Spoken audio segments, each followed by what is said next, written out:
Scott Bessent stood before a polished oak podium in Washington, D.C., the seal of the U.S. Treasury glinting behind him. Cameras flashed, reporters leaned in, and his voice, measured but unmistakably imperial, pierced the air. Let's not pretend. Africa's gold built the world's economy. And it belongs, rightfully, to the West. Silence followed, then murmurs. Then outrage. Across the Atlantic, in the heart of Ouagadougou, the words lit a fire that had long been smoldering. Captain Ibrahim Traoré sat in his modest, sunlit war room, maps of mineral deposits layered with security grids sprawled before him. Around him, commanders exchanged glances. The insult wasn't just economic, it was ancestral, spiritual, historical. Gold wasn't just a resource, it was a symbol of dignity, sovereignty, and resistance. Traoré leaned forward, his fingers steepled under his chin. He didn't raise his voice. He didn't need to. They want our soul, he said.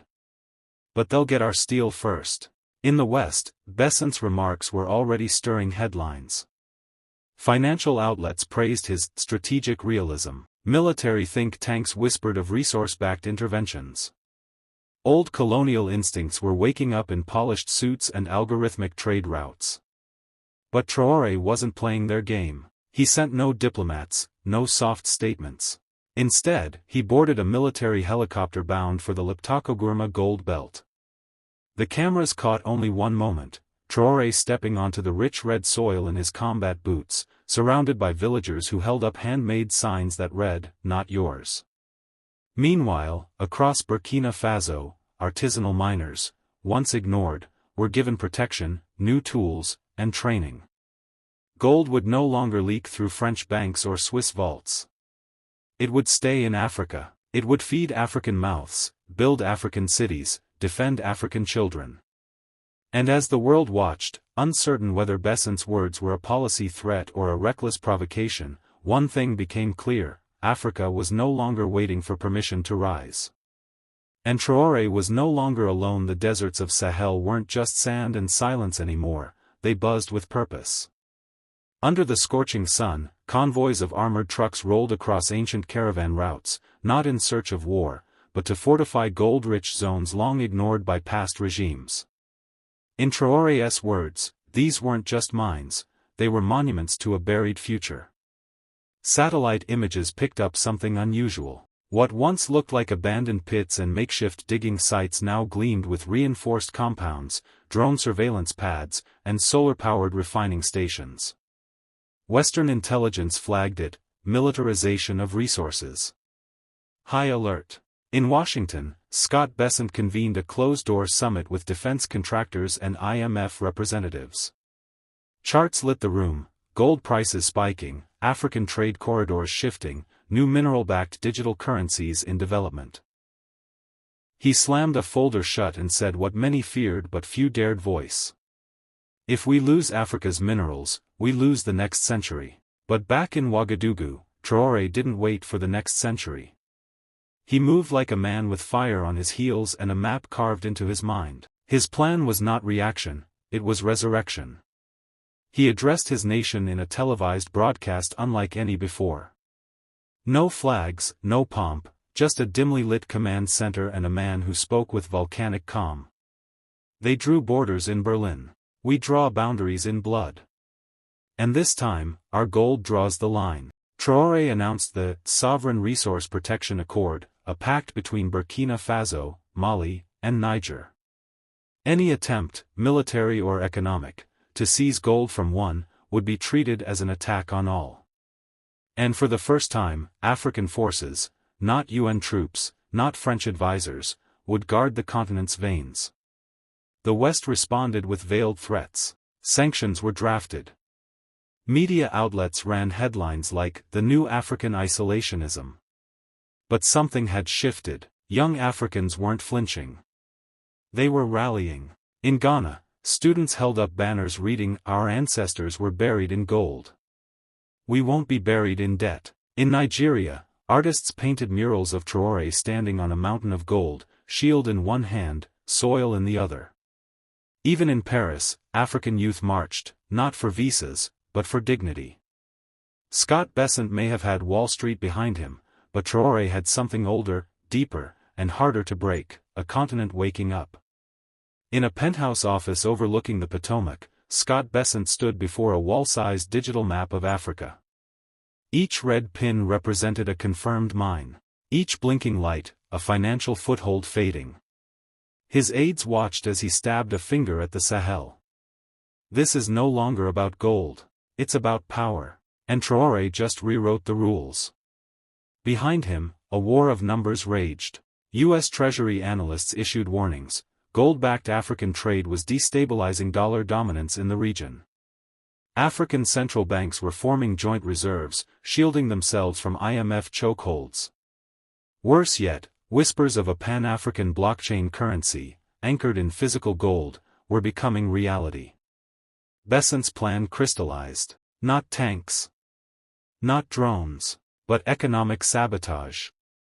He pitched it in a secure call with Western allies: freeze transactions, blacklist ports, apply targeted destabilization. It was clean, quiet, brutal, and legal. But Traoré had seen it coming. Weeks before the sanctions hit, he summoned tribal leaders, tech innovators, and military commanders to a fortress deep in the Fouta Ngurma highlands. There, in a chamber lit by solar lamps and shielded from satellite surveillance, he unveiled a countermeasure. The Gold Shield Protocol. It was more than policy, it was warfare by economy. Gold stockpiles were moved to undisclosed vaults. Strategic trade corridors shifted through friendly territories. A sovereign African financial network was born, with encrypted mobile banking, gold-to-goods trading, and no reliance on SWIFT. In Europe, banks panicked. African gold futures became volatile. American hedge funds took hits. And on the ground in Burkina Faso? Farmers were paid in stable, gold-backed credits. Children went to school in solar-powered classrooms built by revenues from protected mines. The future wasn't coming, it had landed. Meanwhile, Bessent went public. At a televised summit in London, he warned. If we don't act now, we'll watch Africa slip through our fingers, into the hands of rebels in uniforms and madmen with gold. Back home, the quote spread like wildfire. But not in fear, in fury. In Kenya, a young activist posted Traoré's reply. You call us rebels. We call it reclamation.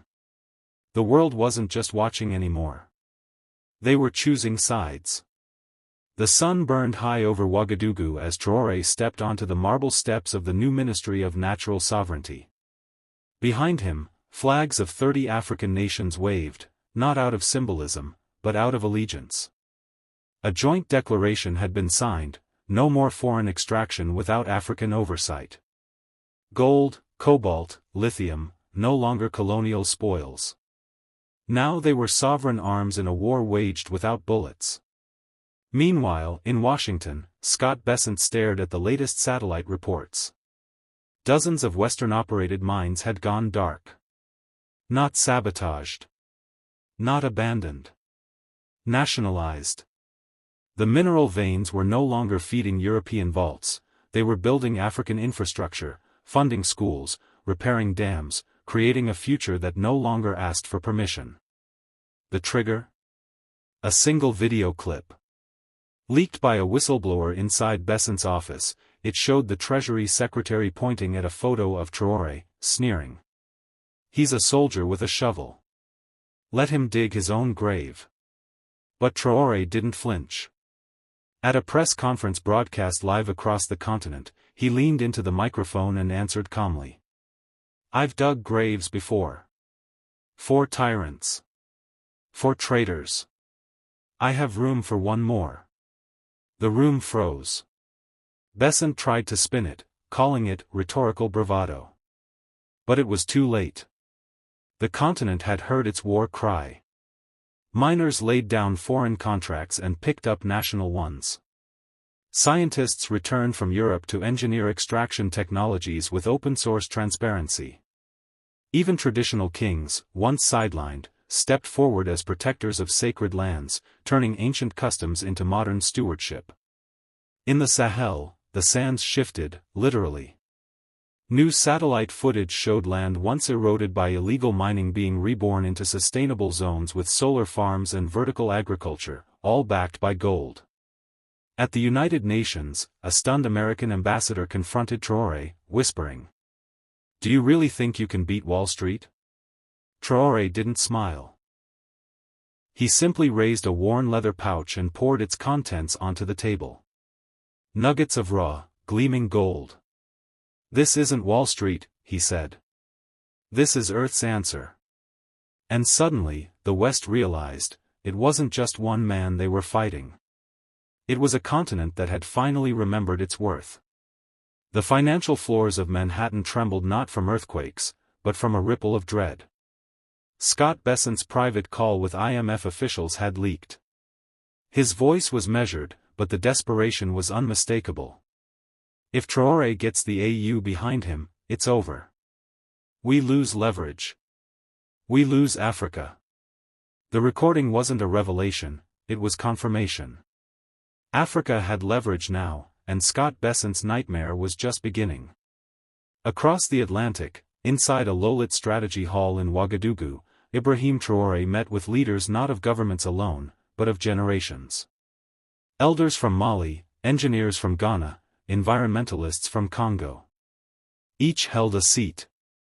Each held a voice. The topic? African gold, from resource to resistance. A map was projected.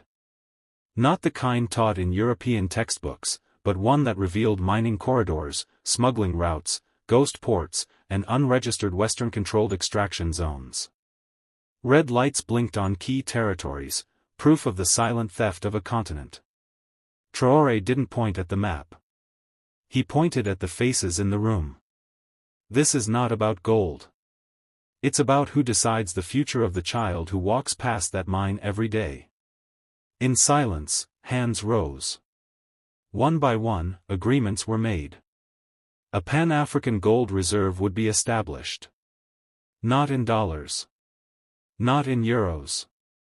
But in a newly minted digital currency, Afra, backed by real mineral wealth and managed by African financial engineers. The plan was ambitious. Dangerous. Revolutionary. The Western press called it economic suicide. But in the alleys of Lagos, the fields of Senegal, the highlands of Ethiopia, people whispered a different word: freedom. Meanwhile, Scott Bessent scrambled. Treasury pressure mounted. Sanctions were drafted.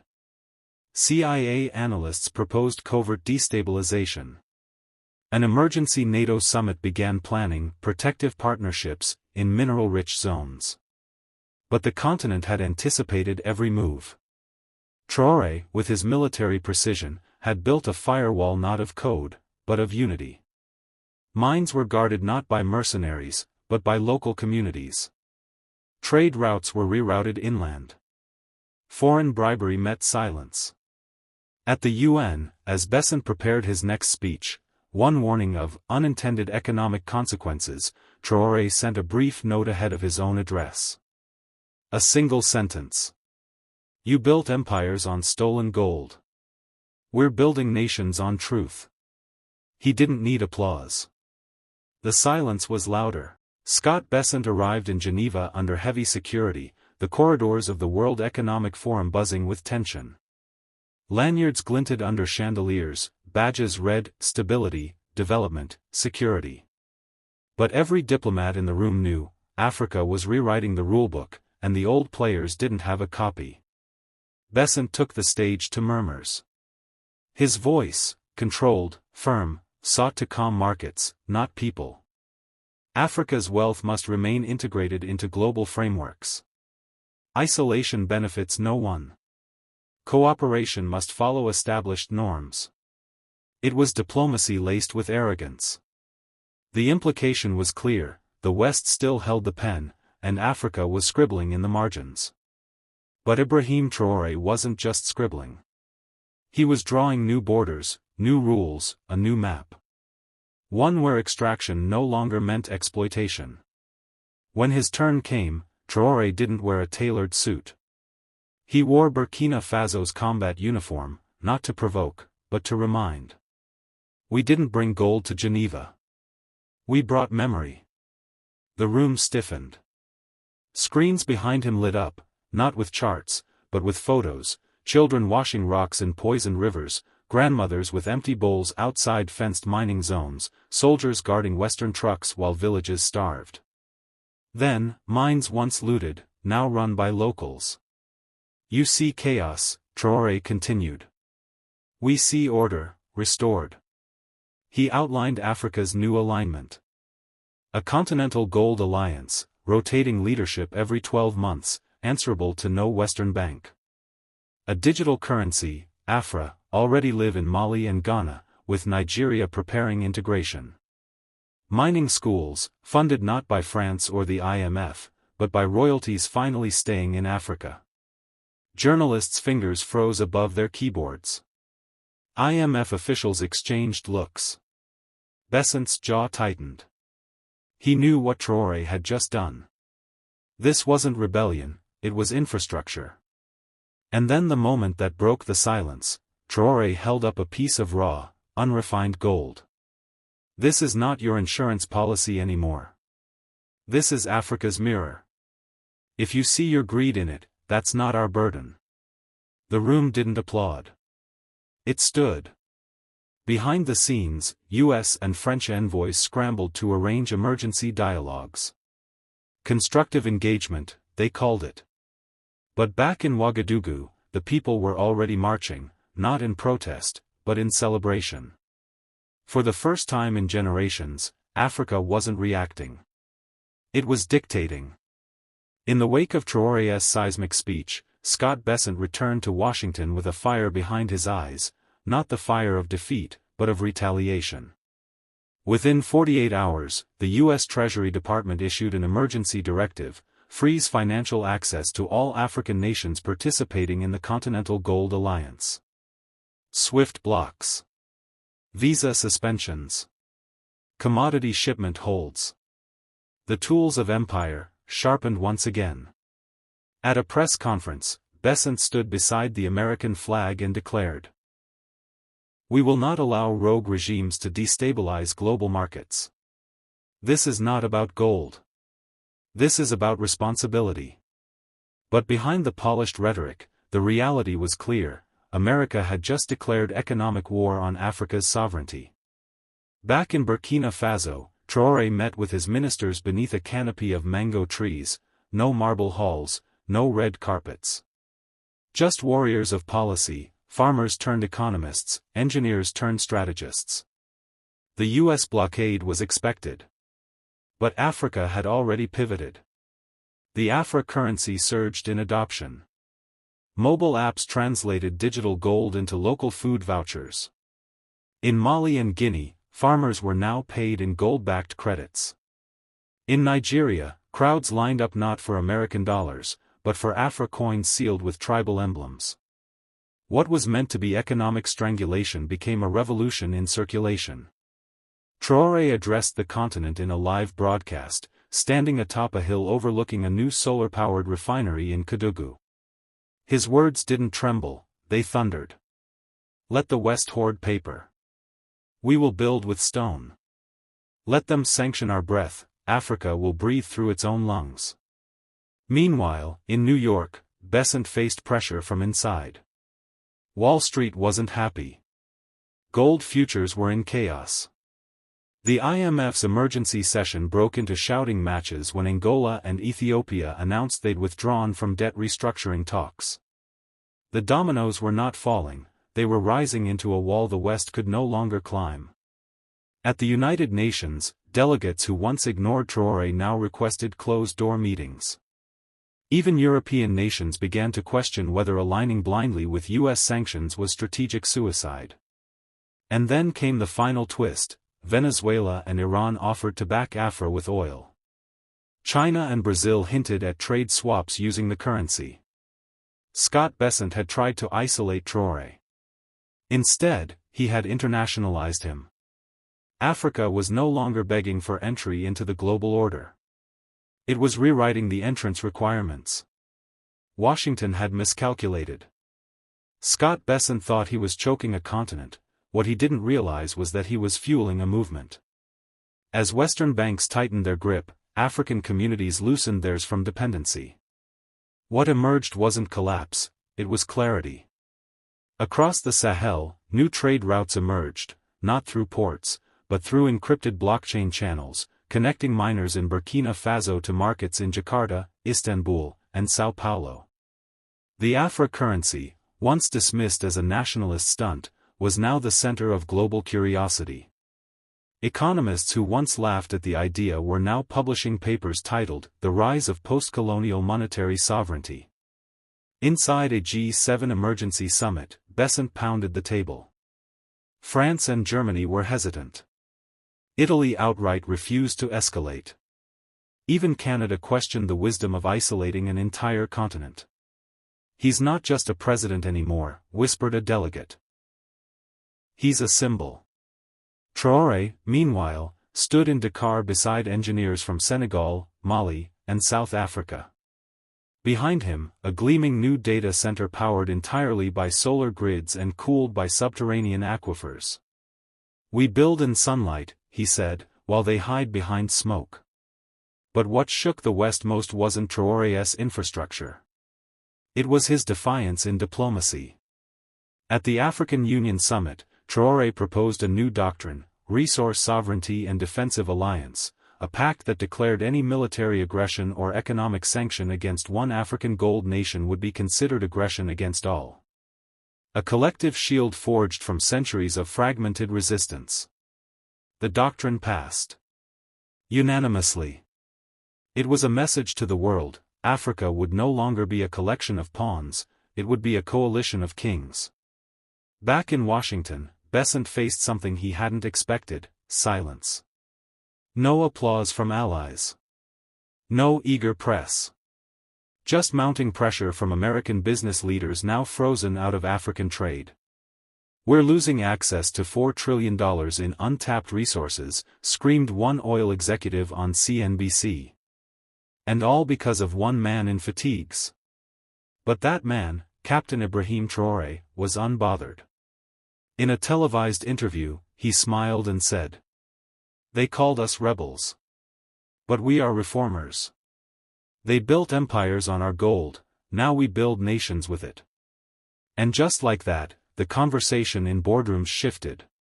No longer, "How do we stop him?" but "How do we deal with a world he's already changed?" The World Bank held an emergency briefing behind closed doors. The mood was grim.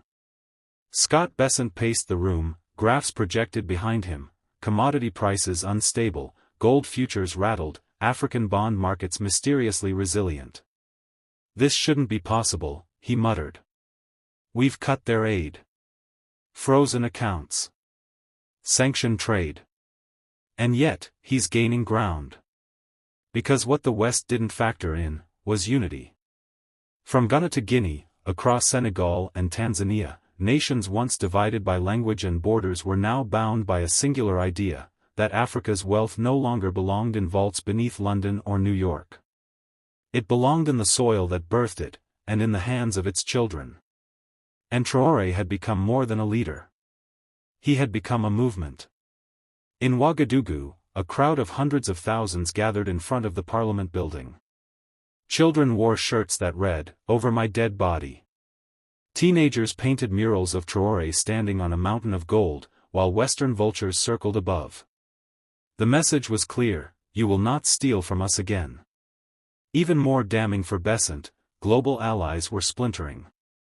Brazil's foreign minister flew to Bamako for private talks. Turkey offered energy infrastructure in exchange for lithium access. Indonesia requested a meeting on Pan-African tech corridors. And then, China remained silent. That silence terrified Bessent more than any speech Traoré could give. Inside the Pentagon, whispers of containment strategies surfaced. But even seasoned generals were skeptical. "We've lost the narrative," admitted one senior analyst. "Any action now makes us look like colonialists in panic." At the African Economic Forum in Accra, Traoré took the stage, not in a suit, but in his signature military fatigues. But it wasn't the uniform that stunned the audience. It was the briefcase in his hand. He opened it, revealing a set of agreements signed by 13 African nations, detailing a shared gold reserve, a sovereign digital currency, and a unified export policy for critical minerals. Then came his final line. "You wanted Africa divided, because divided, we were easier to rob. But now, we've done what terrified you most, we remembered who we are. And we remembered what's ours." The audience rose. Not in applause, but in silence. A silence heavier than thunder. One that stretched from Accra to Wall Street. Bessent watched the broadcast from a hotel in Brussels. He didn't say a word. For the first time in his career, he had no play to run. No fund to hedge. No lever to pull. Because the rules had changed. And Traoré had written them. In Washington, the headlines still tried to spin it. Rogue military leader undermines global stability. Traoré's nationalism threatens trade. But no headline could undo what had already happened. Because by the time the world noticed, the gold was already gone. Not gone in the sense of vanished, but reclaimed. Redirected. Restored. Gold that had once flowed out of Africa in endless convoys, under IMF watch, into private vaults, was now moving back. Slowly. Deliberately. But undeniably. Traoré had re-engineered the flow, and not just physically, but symbolically. What once was extraction had become resistance. Inside the African Sovereign Reserve, headquartered in Ouagadougou, a new gold standard had emerged. Not one peg to the dollar. Not subject to Western interest rates. But a continental-backed store of value tied to infrastructure investment, healthcare, and food security. Traoré wasn't just fighting to keep Africa's wealth. He was using it to build Africa's future. Meanwhile, Scott Bessent stood before a Senate committee, defending his failures. "He's a demagogue," Bessent said through clenched teeth. "He's manipulated sentiment, used populism to sabotage the financial order." A senator leaned in. "Then how do you explain the 40-nation trade pact he just signed?" Silence. On the ground in Burkina Faso, construction cranes moved across the horizon. Roads previously unpaved were now connected to energy hubs. Solar grids lit up remote villages. The gold wasn't in vaults, it was in bricks, wires, and schoolbooks. And the people saw it. Felt it. Believed it. CNN tried one last smear, Traoré's empire built on sand. But no one cared. In Geneva, Traoré stood before the world. Not angry. Not militant. Calm. "You called it nationalism. We call it memory.